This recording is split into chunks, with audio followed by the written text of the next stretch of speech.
nawala si Mayor Benji Magalong na binild up ng Yes. Malacanang, binild up ng ICI as one of the key pegs, main symbols nung ICI, tapos biglang nawala. So, kaya bang punuan ni Azurin yung vacuum na iiwan ni Magalong? This is truth on the line. Nag-i-issue daw ng initial report na yung Blue Ribbon eh. Initial pa lang naman, so I guess, tuloy-tuloy pa rin yung investigation ni Senator Ping, ano? At saka lalo ngayon, yung mga tao, mas hinahanap yata yung Blue Ribbon dahil sinara ng ICI yung ginawang closed door.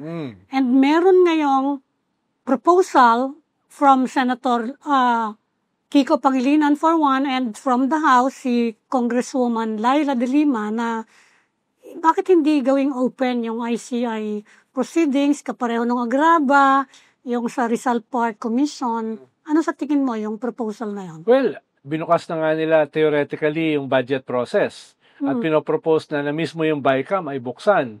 Kaya tingin ko ay hindi naman ganun kalaki na hingiin na yung investigation ay ibukas na rin, no? Siguro meron lang mga parts na baka kinakailangan ng executive privilege, no? Oo. Hindi naman pwedeng absolute 'yon, di ba? Oo, hindi naman pwedeng absolute 'yon. Kaya tingin ko okay naman yung ganung klaseng proposal para ngayon kasi parang ang issue sa mga tao, ang dami nilang hindi alam. Dahil ang daming nakatago. Ang daming hindi transparent. So ngayon, ay yun ang gusto nila ngayon, gawing transparent yan. Pero at the same time, alam mo natin na there's such a thing as executive privilege. Dahil may mga kinakailangan mga testimony na sa simula ay sila muna. No? Okay naman yun. Kahit sa korte. Kahit sa isang court of law, ginagawa naman yun. In the meantime, pinapakita siguro ng ICI na mabilis naman ang trabaho nila kahit closed doors. Nagrekomenda na sila sa Office of the Ombudsman ngayon ng charges, graft, malversation, and falsification of, I think, public documents against 18 people kasama si Saldico, SunWest people, I think 3 district engineers from Mimaropa and several others. Yes. Sa tingin mo, okay naman yun. At sinabi naman ng Ombudsman, bibilisan nila. Yes. Yung pagpa-file. Anong tingin mo dyan? Kasi yun ang iniisip ng mga tao, mukhang wala na namang mangyayari to. Oo, dahil sinasabi nga ng iba, yung ICI ay kulang naman sa ngipin. At totoo naman. Kaya nga may bill si Laila de Lima na dagdagan yung powers ng ICI. Pero ang mag-a-approve kasi niyang bill na yan ni Laila de Lima ay baka mga iimbestigahan din. Kaya baka bumagal, di ba? Pero at the same time ay nawala si Mayor Benji Magalong na binild up ng Malacanang, binild up ng ICI as one of the key pegs, main symbols nung ICI, tapos biglang nawala. So, kaya bang punuan ni Azurin yung vacuum na iiwan ni Magalong? Siguro in terms of investigative skills, baka kaya. Pero Benji Magalong was more than that eh. Siya yung parang simbolo eh. Siya actually nag-umpisang magsalita tungkol sa mga overpriced public works supplies, no? Siya yung unang-unang sabi niyan eh. Problema, hanggang ngayon, hindi ganun kalinaw. Ano ba talaga yung dahilan? Ang nakalagay lang sa kanyang letter ay may mga parameters na inaasahan na yun ang kanyang gagawin nang hindi nasunod.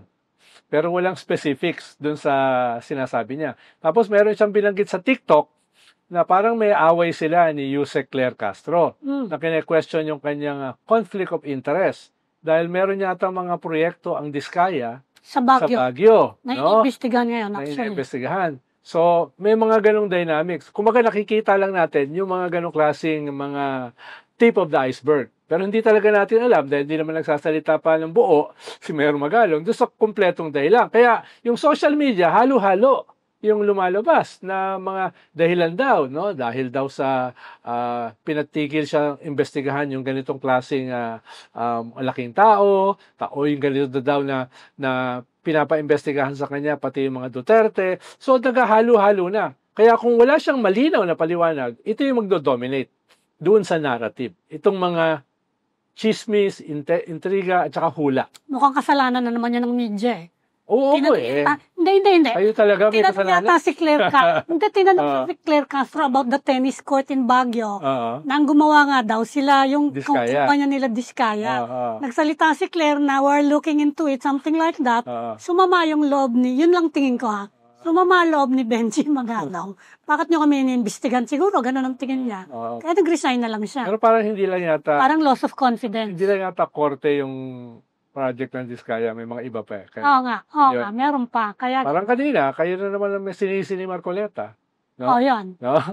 Sinabi na nga daw niya na wala siyang connection. Sabi nung nagtatanong sa kanya, asawa mo eh. Sabi niya, asawa mo eh. Hindi ko kasi napakinggan asawa mo yung may connection eh.